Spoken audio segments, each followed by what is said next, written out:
ಸರ್ಕಾರಿ ಶಾಲೆಗಳಂದ್ರೆ ಯಾಕಿಷ್ಟು ನಿರ್ಲಕ್ಷ್ಯ? ಬಡವರ ಮಕ್ಕಳ ಕಲಿಕೆಗೆ ಇಲ್ಲಿ 108 ವಿಘ್ನಗಳು. ಶಿಥಿಲ ಶಾಲೆಗಳಲ್ಲಿ ಅಪಾಯದ ಕೆಳಗೆ ಮಕ್ಕಳು ಪಾಠವನ್ನ ಕೇಳಬೇಕಾದಂತಹ ಪರಿಸ್ಥಿತಿ. ಯಾರೇ ಅಧಿಕಾರಿ ಆಗಿರಲಿ, ಜನಪ್ರತಿನಿಧಿಗಳೇ ಆಗಿರಲಿ, ಸರ್ಕಾರಿ ಶಾಲೆಗಳು ಅಂತ ಹೇಳಿದ್ರೆ ಕೇವಲ ಅದು ಅವರ ಮಾತಿಗಷ್ಟೇ. ಆದರೆ ಸರ್ಕಾರಿ ಶಾಲೆಗಳು ಯಾವ ರೀತಿ ಆಗಿದೆ, ಅಲ್ಲಿನ ಪರಿಸ್ಥಿತಿ ಹೇಗಿದೆ ಅನ್ನೋದ್ರ ಬಗ್ಗೆ ತಲೆನೇ ಕೆಡಿಸ್ಕೊಳ್ಳಲ್ಲ. ಮಂಡ್ಯದ ಶಂಕರ ಮಠದ ಪ್ರಾಥಮಿಕ ಶಾಲೆಯ ಪರಿಸ್ಥಿತಿಯನ್ನು ನಾವು ಹೇಳ್ತಾ ಹೋಗ್ತೀವಿ.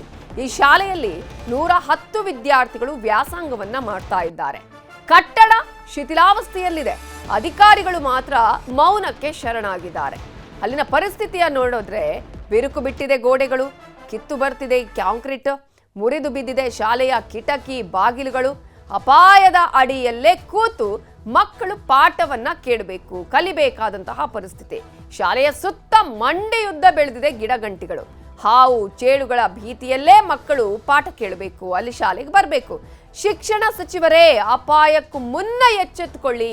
ಪ್ರತಿಯೊಂದು ಶಾಲೆಯ ಪರಿಸ್ಥಿತಿಯನ್ನ ನಿಮ್ಮ ಮುಂದೆ ಇಡ್ತಾ ಇದ್ದೀವಿ. ಮಂಡ್ಯದ ಶಂಕರ ಮಠದ ಪ್ರಾಥಮಿಕ ಶಾಲೆಯ ದುಸ್ಥಿತಿ ಹೇಗಿದೆ?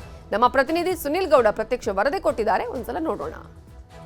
ರಾಜ್ಯದಲ್ಲಿ ಸರ್ಕಾರಿ ಶಾಲೆಗಳ ಸ್ಥಿತಿ ನಿಜಕ್ಕೂ ಶೋಚನೀಯವಾಗಿದೆ. ಅದೇ ರೀತಿ ಮಂಡ್ಯದಲ್ಲೂ ಕೂಡ, ಮಂಡ್ಯ ನಗರದಲ್ಲೇ ಸರ್ಕಾರಿ ಶಾಲೆಯ ಸ್ಥಿತಿಯನ್ನು ನೋಡಿದ್ರೆ ನಿಜಕ್ಕೂ ಇದು ಸರ್ಕಾರಿ ಶಾಲೆಯ ಅಥವಾ ಗೋಡನ ಅನ್ನುವಂತಹ ಪ್ರಶ್ನೆ ಎದುರಾಗುತ್ತೆ. ನಾನೀಗ ಮಂಡ್ಯ ನಗರದ ಶಂಕರ ಮಠದಲ್ಲಿರುವಂಥ ಸರ್ಕಾರಿ ಕಿರಿಯ ಪ್ರಾಥಮಿಕ ಶಾಲೆಗೆ ಬಂದಿದ್ದೀನಿ. ಆ ಶಾಲೆಯ ದುಸ್ಥಿತಿ ಯಾವ ರೀತಿ ಇದೆ ವಿಡಿಯೋ ಮೂಲಕ ನಿಮಗೆ ತೋರಿಸ್ತೀನಿ. ನೀವು ದೃಶ್ಯದಲ್ಲಿ ಈಗ ಗಮನಿಸ್ಬೋದು. ನಾನು ಅದೇ ಶಾಲೆಯ ಆವರಣದಲ್ಲಿರುವಂಥದ್ದು.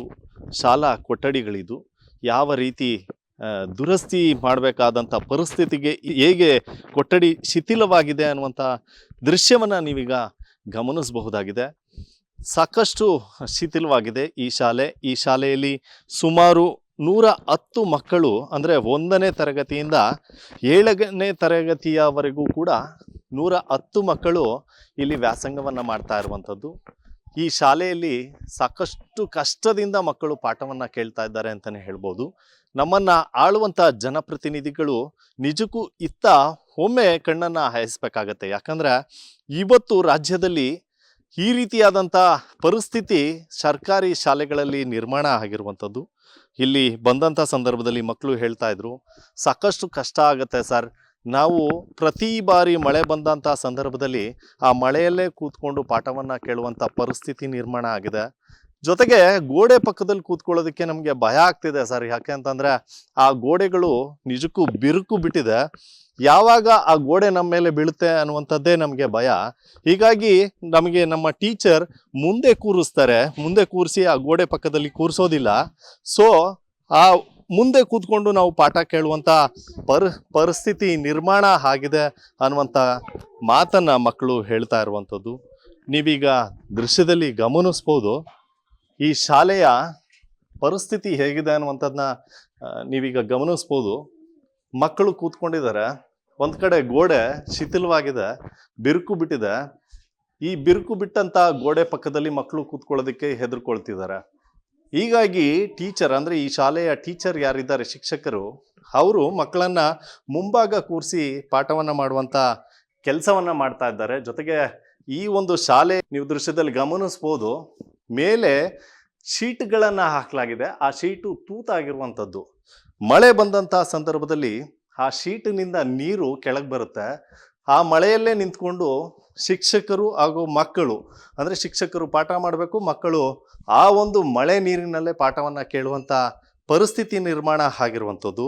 ಇದರ ಜೊತೆಗೆ ಇಲ್ಲಿ ಈ ಒಂದು ಶಾಲೆಗೆ ಹೊರಗಿನಿಂದ ಕೆಲವು ಪುಂಡರುಗಳು ಕೂಡ ಆಗಮಿಸಿ ಇಲ್ಲಿ ಒಂದು ಮದ್ಯಪಾನವನ್ನು ಮಾಡುವಂಥದ್ದು, ಜೊತೆಗೆ ಅಶ್ಲೀಲ ಚಿತ್ರಗಳನ್ನು ಬಿಡಿಸುವಂಥ ಕೆಲಸವನ್ನು ಕೂಡ ಮಾಡ್ತಿದ್ದಾರೆ ಅಂತ ಮಕ್ಕಳು ಅಳಲನ್ನು ತೋಡ್ಕೊಳ್ತಾ ಇರುವಂಥದ್ದು.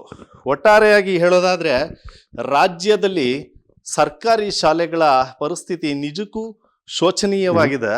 ಅದೇ ರೀತಿ ಮಂಡ್ಯದಲ್ಲೂ ಕೂಡ, ಮಂಡ್ಯದ ಶಂಕರ ಮಠದ ಈ ಒಂದು ಸರ್ಕಾರಿ ಶಾಲೆ ಏನಿದೆ, ಈ ಶಾಲೆ ನಿಜಕ್ಕೂ ಒಂದು ರೀತಿ ದುರಂತದಾಯಕವಾಗಿದೆ ಅಂತಲೇ ಹೇಳ್ಬೋದು. ಇಲ್ಲಿನ ಮಕ್ಕಳು ಕಷ್ಟದಲ್ಲೇ ಪಾಠ ಕೇಳುವಂಥ ಪರಿಸ್ಥಿತಿ ನಿರ್ಮಾಣ ಆಗಿರುವಂಥದ್ದು.